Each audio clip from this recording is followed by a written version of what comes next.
Dans la paracha Chayesara, la Torah raconte comment Avram, le premier des patriarches, fait jurer son serviteur Eliezer, qui va chercher une fille pour son fils Yitzhak pour qu'il puisse se marier, mais il va jurer qu'il ne va pas prendre une fille du pays de Canaan, mais du pays d'origine d'Avram. Et pour cela, Avram dit à son serviteur Eliezer, Simna yatra tachat yirechi, mets ta main sous ma hanche. C'est une manière discrète pour désigner l'organe de la Mila. La Gemara, le Talmud, apprend de cela que lorsqu'il y a un serment qui est fait, le serment doit être fait avec ce qu'on appelle en hébreu nekitat chefetz. Araméen hébreu, nekitat chefetz, prendre un objet de sainteté pour jurer. En l'occurrence, dans l'histoire de Eliezer avec Abraham, Eliezer, donc cet objet qu'il a pris, cette sainteté qu'il a pris, donc c'était la Mila, la circoncision de Abraham. Qu'est-ce qu'il faut prendre comme objet?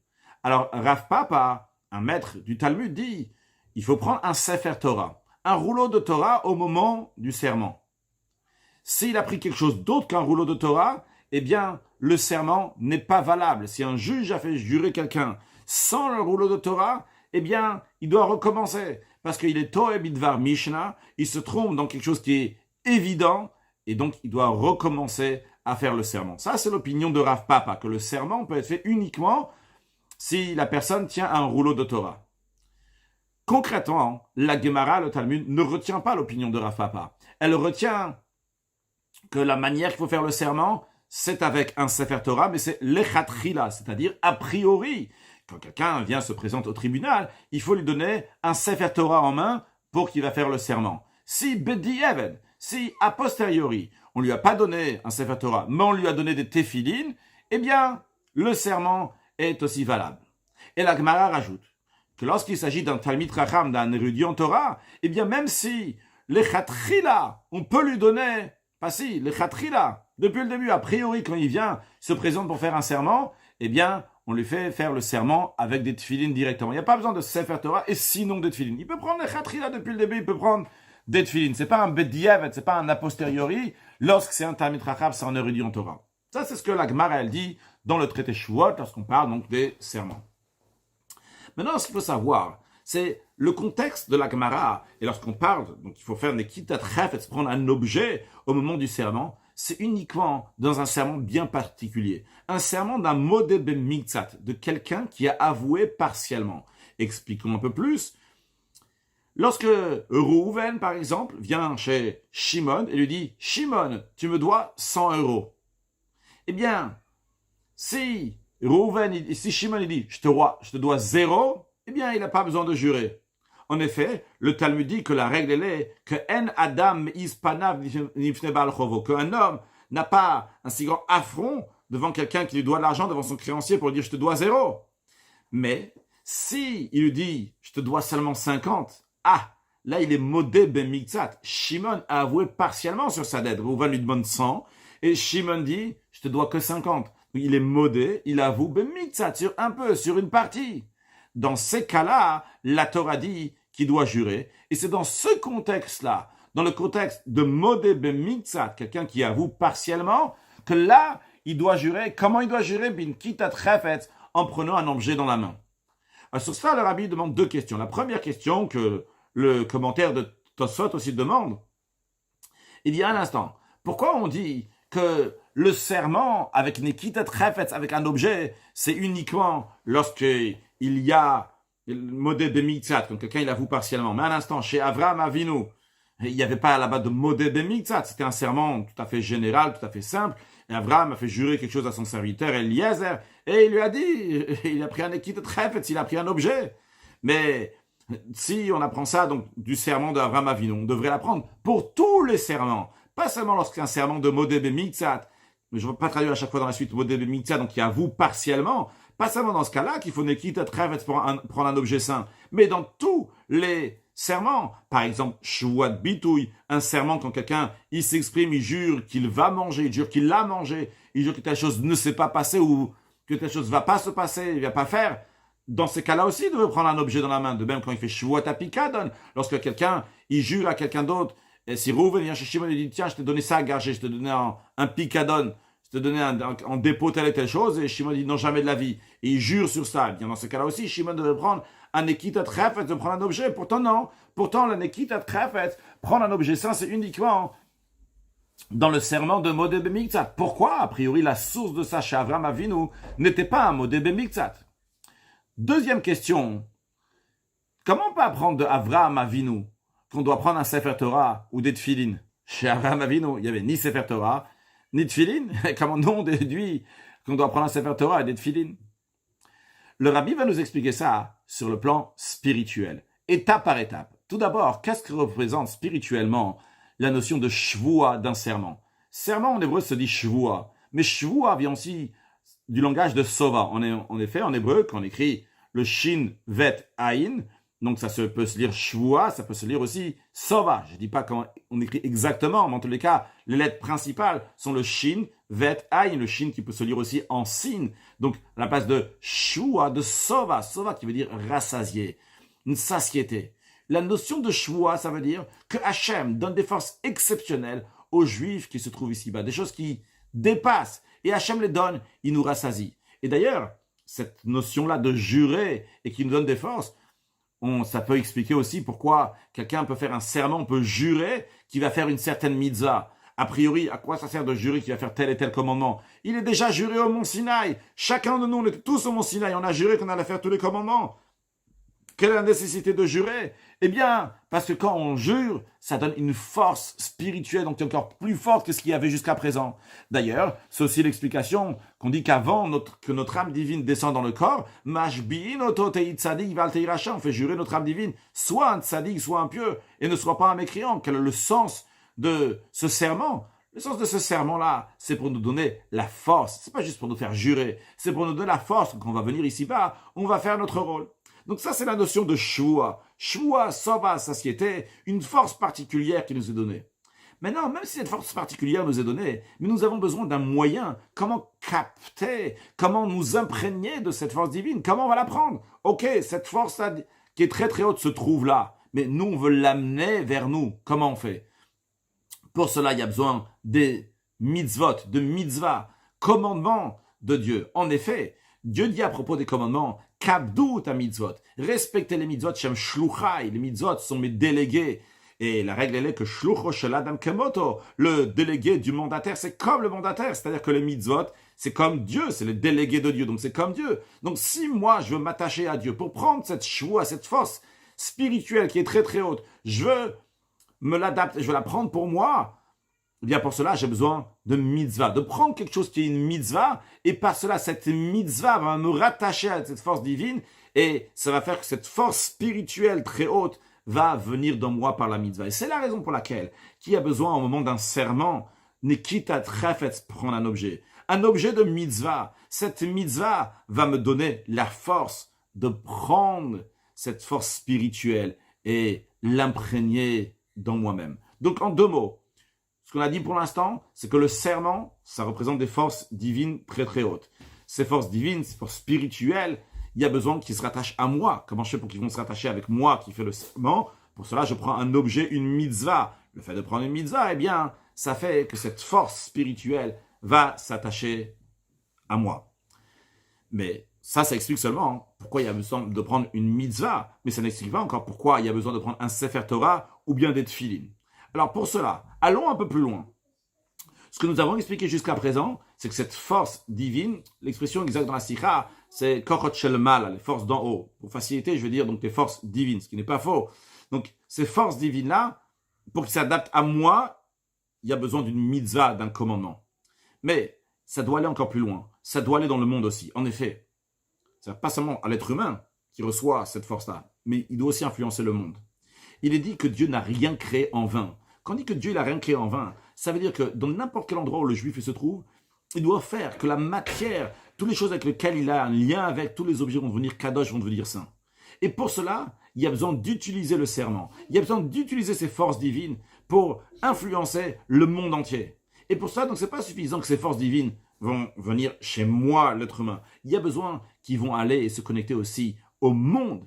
Et pour cela, il y a besoin de la Torah. La Torah, c'est l'intermédiaire entre Dieu et le monde En effet, Istakel Beoraita Ubra Alma. Dieu, il a regardé la Torah et il a créé le monde. Le monde est lié avec la Torah. Donc, la mitzvah, c'est un intermédiaire entre cette force divine et moi, l'être humain. Mais pour que cette force divine qui est venue chez moi va pouvoir aller dans le monde, influencer le monde, pour cela, il y a besoin de l'intermédiaire de la Torah, que la Torah va avoir une influence sur le monde. Et c'est la raison pour laquelle, qu'au moment du serment, eh bien, on donne à la personne de tenir un Sefer Torah, pour que cette force divine va s'intégrer dans le monde, pas seulement dans la personne, pas juste une mitzvah, mais la Torah, ça veut dire dans le monde. Alors, on comprend pourquoi on prend dans les mains un Sefer Torah au moment du serment. Mais basé sur ça, on va comprendre aussi les tefilin. En effet, il y a un parallèle entre la Torah et les tefilin. Dans un Mahamar de Chassidut, qui commence avec les mots « Ita be Midrash Tilim », il est enseigné dans le Midrash Tilim, Rabbi Eliezer dit que les Bnei Israël, le peuple juif, dit à Kadosh Baruch Hu, à Dieu, Ribono Shel Olam, maître du monde, Rotzinanu liga batorah yom valayla, on veut faire des efforts, on veut se peiner, étudier la Torah jour et nuit. Aval enanu pnaim, on n'a pas le temps. Qu'est-ce que Dieu leur répond? Accomplissez la mitzvah de Tefillin. Et je vous considère comme si vous faites des efforts, Yegeim batorah, des efforts dans la Torah jour et nuit. On voit ici qu'il y a un parallèle entre la Torah et les Tefillin. Car en effet, les Tefillin et la Torah ont le même fond. Qu'est-ce que ça veut dire qu'ils ont le même fond? La Torah, la notion de Torah, c'est quoi? C'est d'amener les mochin dans les midot. J'explique. Mochin, ça veut dire les parties intellectuelles. Les midot, c'est les attributs. Expliquons un peu plus. Il y a des mondes spirituels. Dans les mondes spirituels, il y a 10 attributs. Ces 10 attributs qui se partagent en deux. Une partie intellectuelle et une partie sentimentale, si on peut dire. La partie intellectuelle, c'est 3 étapes, 3 attributs, Chorma, Bina et Dat. Puis, il y a après donc les parties sentimentales, Chesed, Gvura, Tiferet, Netzach, Od, Yesod et Malchut. Donc, la partie intellectuelle est appelée Mochin, Moach au singulier, Mochin, donc les cerveaux, on va dire la partie intellectuelle. Et nous avons la partie sentimentale, donc on appelle les Midot, les sentiments. Du fait que dans ces mondes spirituels, il y a les Mochin et les Midot, de ça découle aussi que chez nous, chez l'être humain aussi, il y a les Mochin, la partie intellectuelle, et les Midot, les sentiments. Mais ce qui nous concerne, c'est surtout sur le plan spirituel. La Torah représente la partie intellectuelle. En effet, la Torah, c'est la chokma, la sagesse de Dieu. Le monde en lui-même, le monde, il a été créé par les midot, par les sentiments. En effet, il y a écrit « Sheshet yamim asa Hashem » qu'Hashem a créé le monde en 6 jours. Les 6 jours, ça correspond les 6 midot. Puis après le Shabbat, c'est la septième mida, donc les 7 sentiments. Et la Torah, c'est quoi la Torah? Quand un juif, il étudie la Torah, qu'est-ce qui se passe? Il prend la Torah, donc du niveau de mochin intellectuel, c'est la sagesse de Dieu, et il l'amène dans les midot, il l'amène dans le monde. Donc l'idée générale, c'est juste pour expliquer ce que le rabbi veut dire, qu'on amène les mochin dans les midot. On amène donc la Torah, la partie intellectuelle, dans le monde. Donc ça, c'est ce que représente la Torah. Eh bien, il en est de même aussi en ce qui concerne les téphilines. Les téphilines, le Talmud nous dit par le fait qu'un juif met les téphilines. Par cela, ça fait que Dieu aussi va mettre les téphilines. De manière plus précise, le Talmud s'exprime, donc Hakadosh Baruch Hu maniat tefilin, que le Saint béni soit-il met les téphilines. Alors, c'est important, quel nom, quel titre le Talmud donne à Dieu. Ici, c'est Hakadosh Baruch Hu. Hakadosh Baruch Hu, en effet, fait référence aux midot, aux attributs de sentiments, donc aux 7, aux midot. Ou un autre mot, ce qu'on appelle Ze'er Anpin, qui correspond exactement à la même chose. Les tefilines, c'est quoi? Les tefilines, c'est mochin, c'est les parties intellectuelles.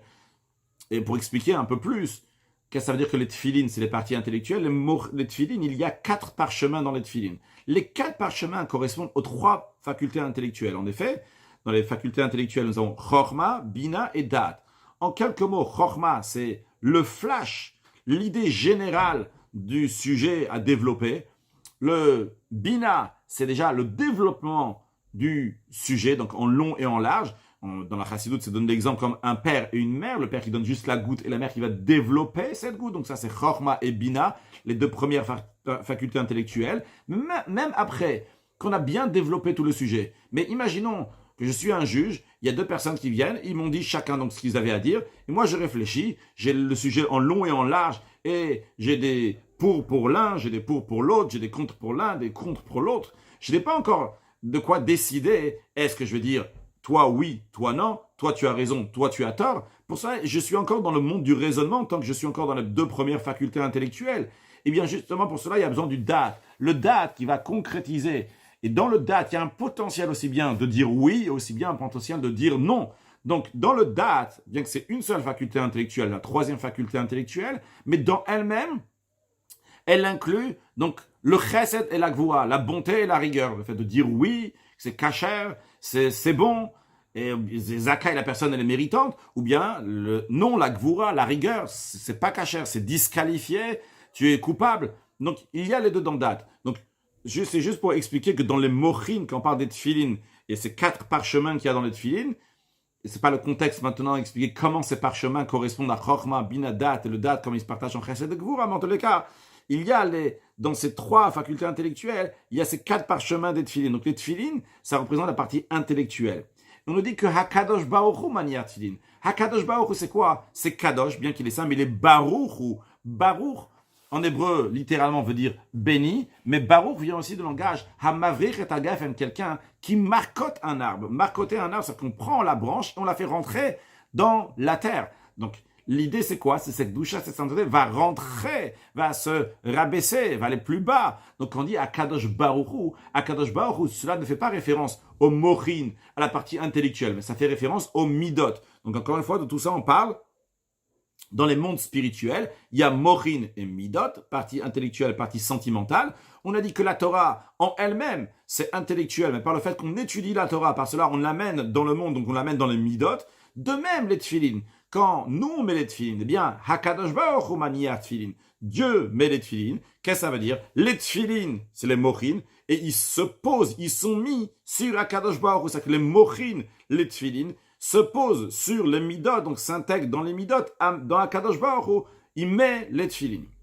Donc c'est la raison pour laquelle d'ailleurs, qu'au moment où on met les tefilines, il faut se soumettre à Dieu. C'est quoi l'idée de mettre les tefilines à côté du cerveau et à côté du cœur? C'est comme c'est écrit dans le Shulchan Aruch, dans le code de la loi juive, que c'est les Shabed Amoar Va'alev, c'est pour soumettre le cœur, le cerveau et le cœur à Hachem. Et donc ça fait qu'on va avoir un lien avec une dimension qui est au-delà du monde. De la même manière que par la Torah, on s'attache à une dimension qui est au-delà du monde, de la même manière aussi, lorsqu'on met les tefilines. Donc, on comprend qu'il y a un parallèle ici entre la Torah et les tefilines. Les deux, ils ont le même point. C'est d'amener le morin dans les midot. C'est d'amener une dimension divine qui est plus haute dans une dimension qui est inférieure. Donc, cette force qui est plus haute, qui dépasse le monde, l'amener dans le monde. C'est aussi bien dans la Torah, aussi bien dans les tefilines. Mais, quand même, c'est uniquement a posteriori, ce qu'on appelle Bedi Evet, pas l'Echatrila, en effet. Comme le Midrash nous dit, les Juifs disent, on aurait bien aimé se fatiguer dans l'étude de la Torah jour et nuit, sans arrêt, vu qu'on ne peut pas. Alors Bedi Evet, Hachem dit, ok, on va retrouver quelque chose qui remplace. Tu ne veux pas étudier la Torah jour et nuit. Alors tu vas mettre les tefilines. Le fait que tu vas mettre les tefilines de bon matin, et bien par cela, au moins ça va influencer pour tout le reste de la journée, que tout le reste de la journée, tu vas avoir ce shibud amoar va'alev, tu vas avoir cette soumission à Hachem, la soumission de ton cerveau et la soumission de ton cœur vont être pour Dieu toute la journée. Donc on a compris pour l'instant pourquoi lorsqu'on fait un serment, on prend donc une force divine qui est très très haute, on doit être lié avec Torah ou avec Tfilin. Parce que leur sujet c'est quoi? C'est d'amener cette force divine qui est très très haute dans un niveau qui est inférieur. Aussi bien Torah et aussi bien Tfilin, donc c'est eux qui amènent donc des mochines dans les midot, qui amènent un niveau de divinité qui est très haut dans un niveau qui est inférieur, et c'est ce qui est nécessaire pour amener donc la force divine qui dépasse, ça vient ou bien sur nous ou bien dans le monde. Mais il y a une différence entre si c'est un homme ordinaire ou bien c'est un Talmid Chacham que je traduirai en érudit en Torah. Et on va voir de manière plus précise qu'est-ce que le rabbi veut dire ici par Talmid Chacham, par érudit en Torah. Car, on a dit, un homme ordinaire, lui, quand il vient au tribunal, les chatrila, a priori, quand il vient, qu'est-ce qu'il faut lui donner pour le serment? Il faut lui donner un Sefer Torah. Si, il n'y a pas de Sefer Torah, à ce moment-là, on va lui donner de tefilin. Mais c'est pas un chatrila, c'est un bedi eved. C'est seulement a posteriori. En revanche, un Talmid Chacham, on aurait dit au Torah, même le chatrila, même a priori, on peut lui donner des tefilin. Pourquoi? Alors, voyons d'abord, c'est quoi un Talmid Chacham? La définition de Talmid Chacham, dans le Zohar, il dit que l'érudit en Torah s'appelle Shabbat. C'est-à-dire qu'il a un niveau de Shabbat. D'ailleurs, dans le Talmud aussi, on retrouve une allusion à cela. On raconte, il y a un certain maître du Talmud qui est arrivé quelque part, et ils lui ont fait un repas copieux. Et il s'est étonné, il a dit, vous savez que j'allais arriver ici, comment il y a cette nourriture-là qui était particulière. Et on lui a répondu que c'était prêt pour Shabbat. Vu qu'il est arrivé, on lui a donné à lui. C'est que l'idée, c'est que Shabbat, le Talmid Chacham et l'érudit en Torah, c'est le même niveau. Alors, qu'est-ce que ça veut dire maintenant? Quel rapport entre l'érudit en Torah et le Shabbat? Eh bien, l'explication est simple. Le Shabbat, on est séparé de tout ce qui est profane. On ne travaille pas pendant Shabbat. On est dans un niveau spirituel qui est plus haut. On est au-delà de la grossièreté du monde. On est peut-être lié à la matière, mais non pas à la grossièreté de ce monde. On n'a pas à faire donc le travail d'élever la grosse matière, on va dire, le jour de Shabbat. Ça, c'est pour les jours de la semaine. Eh bien, le Talmid Chacham, l'érudit en Torah, lui, il est constamment comme ça. Lui, il est séparé du monde Khumri. Pas juste Gashmi, matériel, mais du monde Khumri, donc de la grossièreté qu'il y a dans ce monde. Et c'est la raison pour laquelle que l'érudit en Torah, lui, les Khatrila, on peut lui donner directement des tefilin, pas un Sefer Torah. C'est quoi la différence de tefilin et de Sefer Torah? Le tefilin, c'est une mitzvah. Mitzvah, tous les mitzvot, donc sont là pourquoi? Pour amener cette force qui est haute, qui nous dépasse, pour l'amener sur l'homme, sur l'être humain. Pourquoi il y a besoin d'un Sefer Torah? C'est pour que cette force divine ne va pas juste rester chez moi, chez l'être humain, mais avoir affaire aussi dans le monde. Mais justement, vu que le Talmid Chacham, lui, il est comme Shabbat, il est séparé de cette partie grossière du monde. Lui, il n'a pas besoin d'avoir cette force-là pour amener jusqu'à cet endroit-là. Ce n'est pas un endroit dans lequel il va, dans lequel il a affaire dans le monde. Alors quand même, les tefilines, même le Ridi en Torah, il en a besoin, parce que soumettre son cerveau et son cœur, ce qui amène à la force, que la force qui est au-delà de nous, les forces divines vont s'attacher à l'être humain, ça le Talmid Chacham aussi, il en a besoin. Mais il n'a pas besoin d'avoir cette force-là qui va lui donner pour rattacher ça au monde, parce que lui, il est détaché du monde, il est au-delà du monde. Donc jusqu'à présent, on a compris pourquoi il faut prendre un objet saint. On a compris pourquoi ça doit être un Sefer Torah. On a compris pourquoi B'diavad, a posteriori, ça passe aussi les tefilines parce que c'est en parallèle, c'est la même idée que la Torah qui est là pour amener cette lumière divine dans le monde. On a compris pourquoi le Ridi en Torah, les Khatril, depuis le début, on peut lui donner des tefilines. Lui, il a besoin de soumettre à Hachem pour recevoir cette lumière divine qui le dépasse. Mais après, il n'a pas besoin de Sefer Torah parce qu'il n'a pas besoin d'amener juste comme matériel grossièreté du monde vu qu'il n'est pas lié avec cette partie-là du monde. Maintenant, le Rabbi, avant de nous expliquer pourquoi c'est le serment, ce serment-là, c'est uniquement dans Modébé Miltzat, dans celui qui avoue partiellement. Mais tout d'abord, pourquoi chez Avraham Avinu, comment on peut apprendre ça de chez Avraham Avinu? Chez Avraham Avinu, on a dit il n'y a pas de Sefer Torah, il n'y avait pas de Tefillin. Alors, pour comprendre cela, voyons d'abord, comment ça se fait qu'Avraham Avinu n'a pas fait la circoncision? La question est comme ça. Avraham Avinu, il a accompli toute la Torah, et il a accompli toute la Torah mitzvot avant même qu'elle soit donnée. Dans ce cas-là, pourquoi Avraham Avinu n'a pas accompli aussi la mitzvah de Mila de circoncision avant que Dieu lui donne? Pourquoi il a attendu que Dieu vienne et lui dise « Avraham, il faut se circoncire ?» La réponse est la suivante. Tout d'abord, il y a un midrash bien connu qui dit que lorsque Dieu il a créé le monde, il a dit que le spirituel va pas aller dans la matière va pas aller dans le spirituel. Il va y avoir une séparation, une xéra, qui veut dire un décret entre le haut et le bas, xéra qui veut dire aussi une coupure entre le haut et le bas, comme le Midrash dit. Dieu il a dit, Shamaim, la Hashem, le ciel appartient à Dieu, ce qui représente le spirituel appartient à Dieu, Vea Aret Santanivda Adam, et la terre a été donnée aux êtres humains, c'est que la matière reste du matériel. Le Midrash donne l'exemple d'un roi qui a dit que les gens qui sont à Rome en haut vont pas descendre en Syrie en bas, et ceux qui habitent en Syrie en bas ne vont pas monter à Rome en haut. Et un jour, le roi il a dit, j'annule ce décret. Quand est-ce que Dieu il a annulé ce décret? C'est le jour du don de la Torah. Au moment du don de la Torah, Dieu il a dit, le ciel va descendre sur la terre va monter sur le ciel. C'est-à-dire que le spirituel, pas juste le spirituel, le divin, va pouvoir s'intégrer dans la matière, et la matière va pouvoir s'élever au spirituel. En effet, va Yered Hashem ala Sinaï, Dieu est descendu sur le mont Sinaï, et d'un autre côté, il a dit à Moshe Rabbeinu de monter sur le mont Sinaï, donc que la matière, Moshe Rabbeinu qui représente les êtres humains, de monter, que la matière va pouvoir monter vers le haut. Donc ça, c'est quelque chose qui s'est passé au don de la Torah.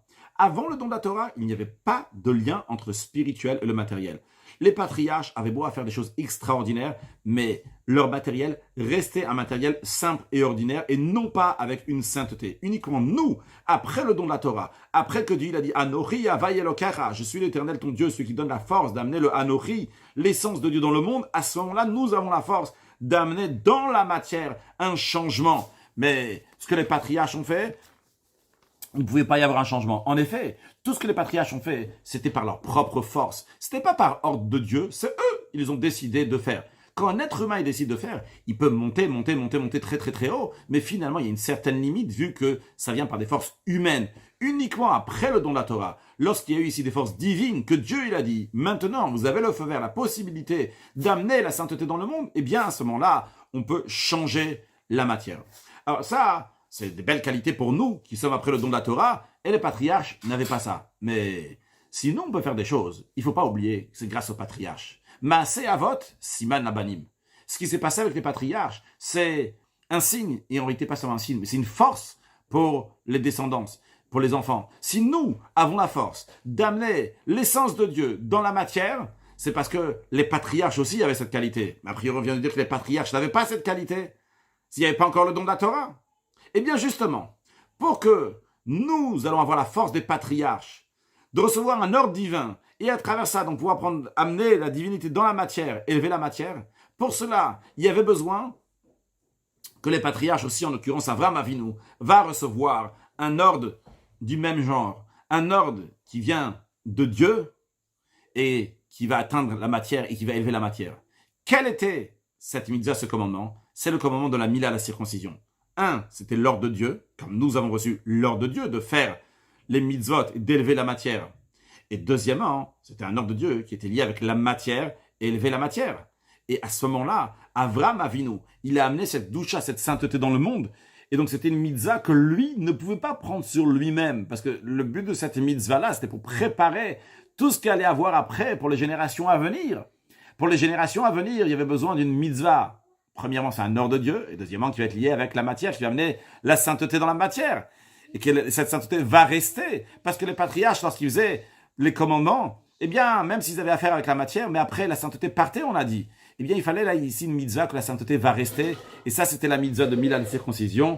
Et en effet, on peut voir le fait que Avraham, il a dit à son serviteur, Simna yatra tachatire chibetaman suma hanche. Eh bien, ça montre qu'en effet, l'organe de la Mila a gardé sa sainteté, même après que l'ordre a été fait. Parce que c'était une mitzvah qui ressemblait aux mitzvot que nous allons faire après le don de la Torah. Non, on peut comprendre comment on peut déduire d'Avraham Avinu, en effet. Bien que nous avons besoin d'un Sefer Torah quand on fait un serment, on a besoin au moins des tefilin quand on fait un serment. Mais chez Avraham Avinu, la mitzvah de la circoncision, c'était exactement le Sefer Torah et c'était exactement donc les tefilin. De la même manière que le Sefer Torah, les tefilin, qu'est-ce qu'ils font? Ils amènent cette force divine, donc qui est très très haute, et qu'ils amènent que la personne va pouvoir intégrer cette force divine qui est très très haute. De la même manière aussi, à l'époque, chez Avraham Avinu, c'était quoi qui pouvait faire que cette grande lumière divine va s'intégrer dans la matière? Eh bien, c'était la mitzvah de Mila. Donc, la mitzvah de Mila, à l'époque d'Avraham, c'est équivalent à ce que nous avons aujourd'hui avec le Sefer Torah. En deux mots, le Sefer Torah, donc, lui, il amène cette lumière divine dans le monde. Eh bien, à l'époque, pour amener la lumière divine dans le monde, c'était à travers la mitzvah de Mila. C'est équivalent, ça correspond au Sefer Torah. Donc, d'où la réponse à notre question. Comment on déduit de Avraham Avinu, chez lui, il n'y avait pas de Sefer Torah? En effet, il n'y avait pas de Sefer Torah, mais il y avait ce qui correspond exactement la même chose que le Sefer Torah. C'était la source de tous les mitzvot du Sefer Torah et Tfilin, etc., d'amener le divin dans la matière. C'était dans la Mila, qui était la source que les patriarches ont fait, pour que nous, après, on va pouvoir continuer et faire exactement la même chose sous d'autres formes, mais le fond va être le même, d'amener la divinité qui dépasse ce monde dans le monde. Maintenant, basé sur ça, le rabbi nous dit, passons à expliquer pourquoi il faut ne quitte à tref prendre un objet de sainteté uniquement lorsqu'il s'agit de modèle de mitzvah de quelqu'un qui avoue partiellement. Pourquoi pas dans les autres sermons non plus? Le rabbi nous dit, parce que le modèle de mitzvah, celui qui avoue partiellement, c'est quelque chose de très général dans le service de Dieu. Et si la personne, elle a la force qui se doit pour le problème, entre guillemets, de modèle de mitzvah qui avoue partiellement, eh bien, tout le reste va s'arranger. Expliquons qu'est-ce que ça veut dire sur le plan spirituel, modèle de mitzvah, quelqu'un qui avoue partiellement. Dieu nous a donné une âme divine. Dieu nous a donné une âme divine pour le servir à Kadosh Baruch Hu comme il faut. Et que cette neshama va donner, cette âme divine va donner la possibilité de s'élever. Et Dieu donne les forces pour tout, en vérité. Comme il est écrit, Mihik diman iva shalem. Qui est-ce qui m'a devancé pour que je lui donne du salaire? C'est-à-dire que Dieu, il dit, même quand un juif il fait une mitzvah, un commandement que Dieu lui a donné, que Dieu doit lui donner du salaire. Mais avec quoi il a fait la mitzvah? Avec quelque chose que Dieu lui a donné. Donc c'est Dieu qui donne tout. Donc Dieu, il donne les forces, il donne la possibilité aux Juifs de faire chaque mitzvah individuellement. Il n'y a pas une mitzvah qu'on ne peut pas faire. Mais Dieu, il donne ces forces-là, il les prête. Quand on prête quelque chose, on te les prête, et toi, tu dois les rendre. Comment tu dois les rendre? En te servant de ces forces-là pour le service de Dieu. D'ailleurs, le rabbi précédent a dit ce qu'il a reçu des rabbis de Chabad. Qu'est-ce que ça veut dire les hakafot? Simchat Torah, on fait des hakafot. Littéralement, hakafot, c'est le langage de hekef, qui veut dire qu'on tourne autour de l'abima, tourne autour de l'endroit où on lit dans la Torah, et il y a des hakafot. D'ailleurs, le mois de Tishri, en général, c'est un mois, on parle de Simchat Torah, mais le mois de Tishri, en général, c'est un mois qui a tout à l'intérieur de lui. Il s'appelle Chodesh HaShvi, le 7e mois, parce que quand on commence à compter à partir de Nissan, Iyar, Sivan, Tammuz, Av, Elul, Tishri, c'est le 7e mois. Et le mot Shava, Shvi, ça vient aussi du langage de Sova, de satiété, de rassasier. Et on rassasier de toutes les bonnes choses qu'il peut y avoir. Parce qu'en effet, on rassasie le peuple juif pour avoir des forces pour toute l'année. Mais ces forces-là, on les donne en akafot, c'est-à-dire en akafa. En akafa, ça veut dire en crédit. On te donne les forces en crédit. Mais en échange, tu as besoin de rembourser. Et comme on retrouve chez Avraham, il écrit Vagalech le Massav. Il est parti dans ses voyages. On dit que quand il a fait un retour, il est parti dans toutes les auberges. Il est parti au début, il a fait un aller, il est passé dans plusieurs auberges. Et après, en retour, il est passé dans les auberges pour payer ce qu'il avait pris Bahakafa. Il a pris ce qu'il avait pris en crédit. Donc l'idée, c'est qu'Hachem nous donne des forces. Ces forces-là, il nous les prête. C'est que nous, on doit les rendre à Hachem. Il nous les donne en kafa, il donne un crédit. Et nous, on doit les rendre en avodat Hachem, en servant Hachem. Donc ça, c'est ce qu'Hachem nous donne. Maintenant, bien que c'est Hachem qui nous donne toutes les forces. Mais il y a le Yetzer Hara, le mauvais penchant, il vient, il se faufile, et il dit aux Juifs, écoute, tu sais, c'est pas toi Hachem qui donne. Il y a certaines choses que c'est Kochivot Semyani Asalitachelaze. C'est mes forces, c'est ma puissance qui m'amène toute cette richesse. C'est pas tout Hachem. Alors, le rabbi explique que le juif est un kofer, un accord, c'est tout nier, dire que Hachem il donne rien du tout. Non, ça c'est pas possible. Parce que nous avons dit la règle tout à l'heure. Un homme n'a pas l'audace, n'a pas l'affront devant son créancier de lui dire je te dois zéro, je te dis rien du tout, je te dois rien du tout. Donc un juif n'a pas cette possibilité, c'est pas une option de dire à Dieu je te dois rien du tout, tu m'as rien donné. Non, parce que le juif, il est toujours bifné ba'al choro, il est toujours devant son créancier. En effet, la neshama, l'âme du juif, elle est toujours be'omna ito yidbach, elle est toujours fidèle à Hachem, quoi qu'il arrive, quelle que soit la situation. La neshama, l'âme voit la divinité. Donc elle est devant Hachem. Donc elle ne peut pas avoir cet affront-là. Et même un kal, je sais pas, kalim, quelqu'un de très très simple, il n'a pas cet affront de dire qu'il doit rien à Dieu, et dire que tout c'est kochivot, que tout c'est ma force. Ah, seulement quoi? Qu'est-ce qu'il a oui l'affront? Qu'est-ce qu'il peut oui faire? Il est modé bemixat. Il avoue partiellement. Il dit, écoute, Hachem m'a donné beaucoup de choses, mais tu as certaines choses, c'est moi. Kochivot, c'est moi qui gère ça. C'est moi qui gère, et dans ce domaine-là, c'est moi qui fais les choses. Vrai, ce juif-là, il va prier, il va étudier, mais après qu'il a étudié, prié, il dit, c'est bon, j'ai déjà remboursé. Ce qu'Hachem m'a donné, la partie que je dois à Dieu, je l'ai déjà remboursé. Maintenant, tout le reste, c'est mes forces à moi. Donc, il est kofer, il nie, mais pas sur tout. Et certaines parties qu'il doit rendre à Dieu, il doit étudier, prier, faire certaines choses. Mais il y a certaines choses que c'est bon, c'est lui. Il pense, il se dit, écoute, moi je suis pas quelqu'un qui fait des transgressions, comme l'expression qui dit v'lo avaravera miyamav, qu'il a jamais transgressé de sa vie. Et particulièrement, s'il était la Torah, il a accompli les mitzvot, c'est bon, j'ai déjà remboursé ce que je devais à Hachem. Tout le reste, c'est mes forces à moi. Eh bien, on vient, on le dévoile, on dit non, tout ce que tu as, ça appartient à Dieu. Et tu dois de toutes tes forces avouer ça et dire, savoir qu'il n'y a rien du tout, que il n'y a rien qui vient de tes forces.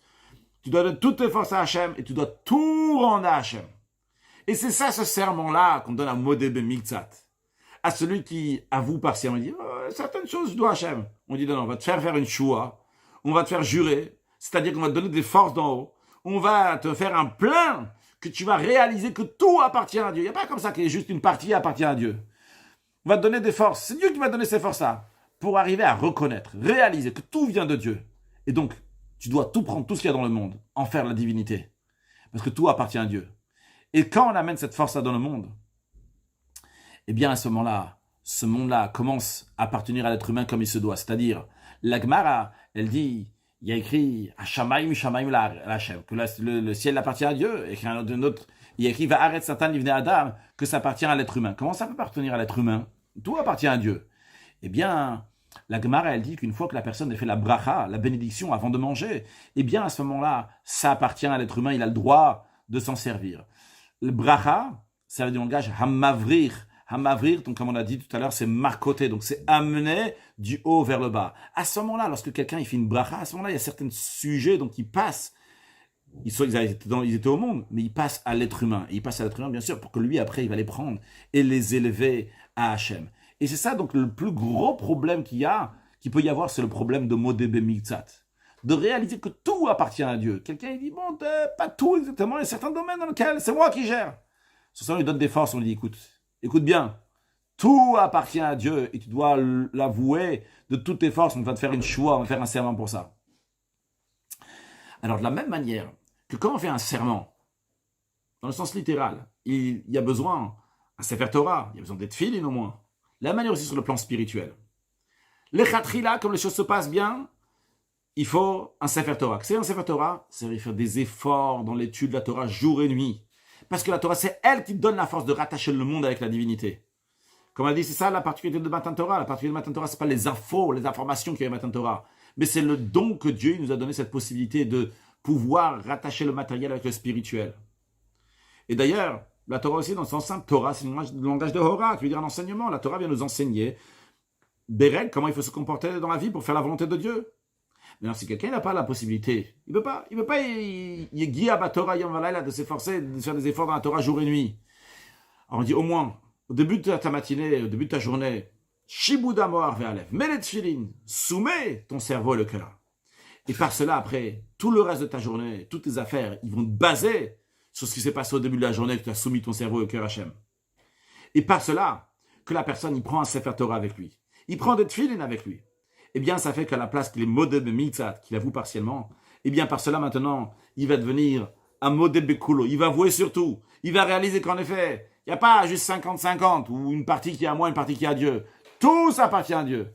Et s'il réalise ça, que tout appartient à Dieu, eh bien, à ce moment-là, il n'y a pas besoin ni de Shouat Bitouille, ni de Shouat Apikadon, il n'y a pas besoin d'autres serments. Du moment où il a reçu ces forces-là, pour réaliser que tout appartient à Dieu, c'est bon, il a tout ce qu'il faut. Donc, sur le plan spirituel, on comprend pourquoi on prend un objet saint uniquement dans Shvuat Modeb Mitzvah, dans celui qui jure, parce qu'il a avoué partiellement. Parce que quand il a avoué partiellement, c'est-à-dire qu'il a dit, il y a certaines choses qui n'appartiennent pas à Dieu.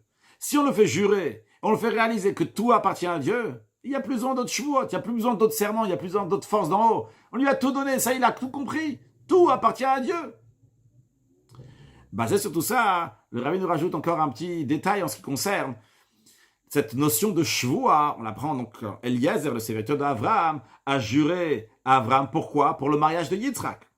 Le mariage de Yitzhak et Rivka, dans la Kabbalah, c'est expliqué, la Mourazakan ramène ça dans l'Écoute Torah, c'est le Yichud Ma ou Ban. C'est de la même manière qu'il y a le lien entre Yitzhak et Rivka, il y a aussi un lien entre Ma et Ban. Ma, c'est Mem He, c'est 45. Ban, c'est Bet Nun, c'est 52. Quand on écrit le nom de Yud Ke Vav Ke, il y a plusieurs manières comment on l'écrit. Le He peut être écrit par exemple He Aleph, ce sera la valeur numérique 6. Il peut être écrit He Yud, ce sera la valeur numérique 15. Le Vav peut être écrit avec 2 Vav, ça sera 12. Il peut être écrit avec Vav Aleph Vav, ça sera 13, etc. On peut écrire le He aussi, He, donc ça qui fera 10. Donc il y a plusieurs manières comment écrire le Yud Ke Vav Ke, ce qu'on appelle Bemilouï, en remplissant. Et donc, il y a une manière dans laquelle on va faire 45 et une manière qu'on va faire 52. Ça, c'est tout simplement donc, quand on dit Ma et Ban. Maintenant, donc, ça Yichud Klali. Ça, on dit c'est un Yichud donc, qui est complète, qui est général, qui englobe tout. C'est tout ce qu'on fait dans la vie, lier le matériel avec le spirituel, c'est Yichud Ma et Ban. C'est ça, donc, général, tout ce qu'on est en train de faire toute la vie. C'est Yichud Ma ou Ban. Et ça s'exprime, ça, dans le mariage de Yitzhak et Rivka. Donc, Yitzhak, qui est supérieur, qui est le mashpia, celui qui donne, et Mekabel, celui qui reçoit. Donc, on a Yitzhak et Rivka, on a Ma et Ban. Eh bien, c'est tout le Elion et le Tarton, le haut et le bas qui s'unissent. C'est tout ce qu'on fait dans la vie, ce qui se fait dans la Kabbalah. C'est la raison pour laquelle que c'est de là qu'on apprend la notion de modem et mitzat. Parce que modem et mitzat, on a expliqué, c'est quelque chose de général. Donc, c'est quelque chose de général dans toute la vie. Dans toute ta vie, tu dois savoir que tout appartient à Hachem. De la même manière que dans toute ta vie, tu es en train de faire des yichud ma'oban de lier, donc des hauts niveaux de divinité avec des niveaux qui sont inférieurs de divinité. Eh bien, le modem et mitzat aussi, c'est quelque chose qui est général. Conclure, l'enseignement qu'on apprend de cela, c'est quand un juif, il sort avoir affaire avec le monde. Il doit savoir tout d'abord la base de tout. Tu vas dans le monde, eh bien, quitte à Sefer Torah, il faut prendre un Sefer Torah. Il faut faire des efforts dans la Torah, un maximum de temps. Maximum de temps que le Shulchan Aruch, le code de la loi juive te laisse étudier, parce qu'il faut aussi travailler. Mais le plus que tu peux étudier, faire des efforts dans la Torah, étudie. Et le reste du temps, quand tu ne peux pas étudier, au moins ton cerveau et ton cœur vont être soumis pour faire la volonté de Dieu. Et ça va donner la force de faire que tous les sujets matériels deviennent des réceptacles pour la divinité, que Dieu fasse, qu'on va réussir dans ce travail-là. Premièrement, de réaliser que tout appartient à Hachem. Et pas être un modé b'mitzat, mais avoir la joie de modé b'mitzat. Et on a ce serment-là. Et Hachem nous donne ses forces, qu'on va dévoiler ses forces. On va montrer comment dans chaque chose matérielle, on peut faire une dira betartonim. On peut faire une demeure à Dieu ici-bas. Et par cela, de faire cette dira betartonim, c'est ça qui fait amener la venue de Mashiach. Vu que chaque chose du monde donc, se raffine encore, etc. Et par cela, donc, on amène le dévoilement de Dieu dans le monde entier. Et que Dieu fasse que tout ce travail-là qu'on fait soit avec une bonne santé, avec une largesse matérielle et spirituelle, de la joie, du bonheur, de la paix, de la tranquillité, de la sérénité. Et que tous ensemble, on va accueillir Mashiach très prochainement. Mashiach now!